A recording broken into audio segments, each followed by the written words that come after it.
All eukaryotic cells, from yeast to those that make up the human body, contain membrane-bound organelles with specialized functions.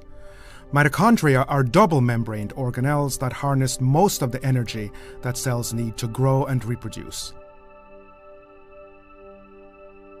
Nearly all of this energy comes from reactions that take place at the inner mitochondrial membrane.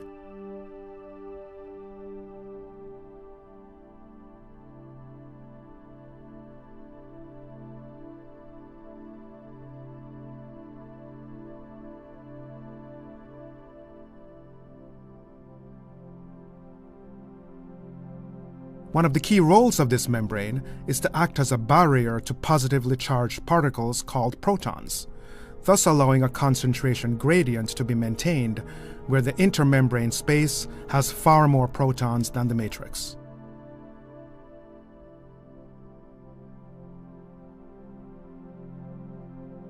The membrane also contains a large protein complex called the F1-F0 ATP synthase, which uses the proton gradient to drive the synthesis of ATP molecules. These ATP molecules ultimately provide the energy for most of the cell's reactions. Just as man-made power plants produce electrical energy by using the flow of wind, water, or steam to rotate a turbine, the synthase makes ATP by using proton flow from one side of the inner membrane to the other to rotate protein subunits. If there is no proton gradient, synthase subunits stop rotating, and the cell can quickly become starved of energy and die.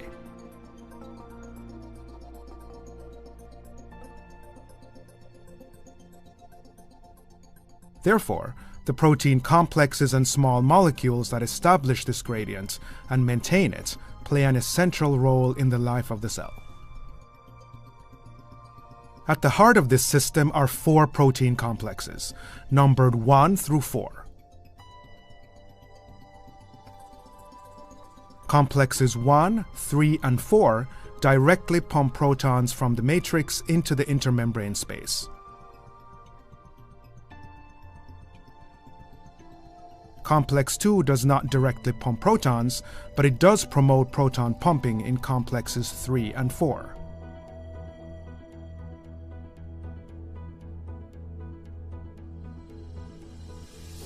Proton pumping requires energy, and the 4 protein complexes get this energy by transferring electrons through a series of coupled reactions.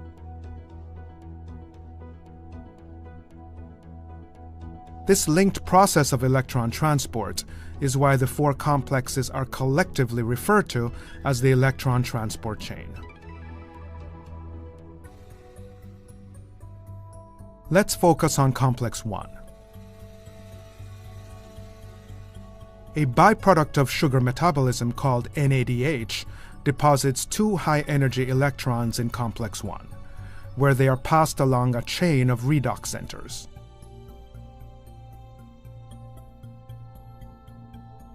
Redox centers are clusters of atoms that have different affinities for electrons based on their unique atomic configurations. Let's closely consider a pair of redox centers to reveal 2 reasons why an electron moves from the top redox center to the bottom. First, the bottom redox center has higher affinity than the top one. Second, the distance between these adjacent redox centers is ideal for an electron jump to occur, which explains why electrons typically don't bypass the bottom redox center.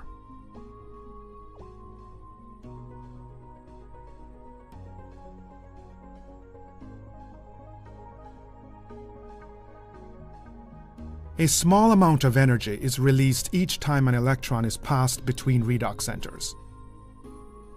Complex 1 harnesses this energy across all the redox centers and uses it to pump protons.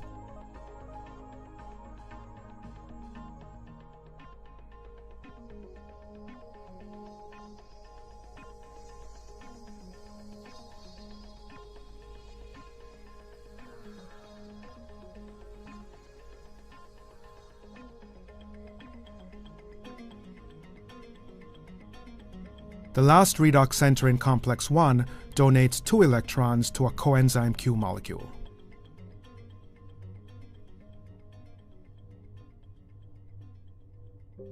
Complex 2 is similar to complex 1 in 2 important ways.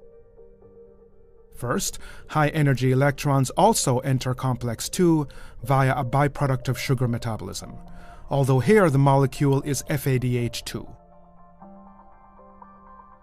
Second, complex 2 also transfers electrons between several redox centers before donating them to coenzyme Q. One major difference, however, is that complex 2 does not use the energy liberated to pump protons.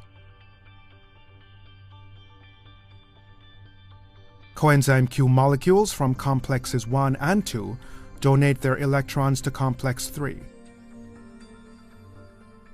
One electron is recyclable and can re-enter complex 3 later, but the other passes through 2 redox centers before reaching cytochrome C. Cytochrome C carries the electron to complex 4. The electron transport chain ends in complex 4, where a series of reactions involving 4 electrons converts a molecule of oxygen to 2 molecules of water. The proton gradient is strengthened because 4 protons from the matrix are incorporated into water molecules, and another 4 are pumped into the intermembrane space. In the absence of oxygen, the electron transfer comes to a halt, meaning that ATP synthesis also stops. Indeed, the reason we breathe oxygen is so that it can serve as the final electron acceptor at the end of the electron transport chain. In this animation, we have explored each protein complex in isolation, but in reality they are very densely packed.